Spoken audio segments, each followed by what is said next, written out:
இறை இயேசுவின் அன்பு சகோதரமே, ஆகஸ்ட் மாதம் 21ஆம் நாள் இன்று இயேசுவின் நாமத்தில் உங்களை வாழ்த்துகிறோம்.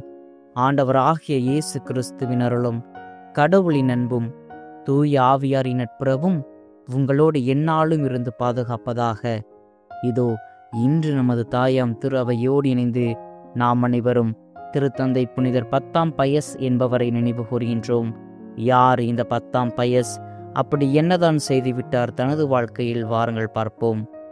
திருத்தந்தை புனிதர் 10ஆம் பயஸ் கிபி 1903ஆம் ஆண்டு முதல் 1914ஆம் ஆண்டு வரை கத்தோலிக்க திருச்சபையின் 257வது திருத்தந்தையாக ஆட்சி செய்தவர் ஆவார்.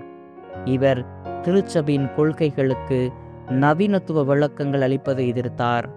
பாரம்பரிய விளக்கங்களையே ஊக்குவித்தார். இவரின் மிக முக்கிய செயல்பாடாக கருதப்படுவது இவர் வெளியிட்ட திருச்சபை சட்ட தொகுப்பாகும். இவ்வாறு வெளியிடப்படுவது இதுவே முதல் முறையாகும்.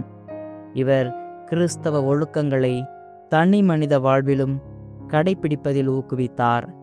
இவர் மரியாளிடம் பக்தி கொண்டவராக விளங்கினார்.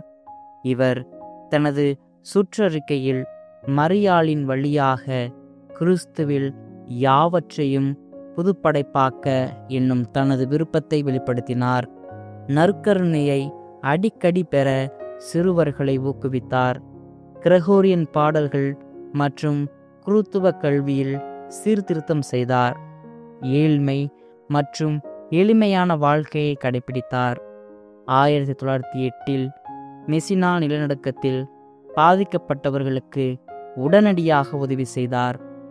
நான் ஏழையாக பிறந்தேன், ஏழையாக வாழ்ந்தேன், ஏழையாகவே இறக்க விரும்புகிறேன் என்று அடிக்கடி கூறுவார். சிறுவர்களின் கல்வி மற்றும் மறைபரப்பு பணியில் சிறப்பு அக்கறை கொண்டார்.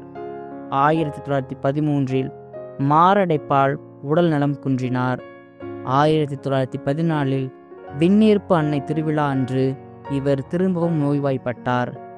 பின்பு ஆகஸ்ட் 20 அன்று இயற்கை எய்தினார்.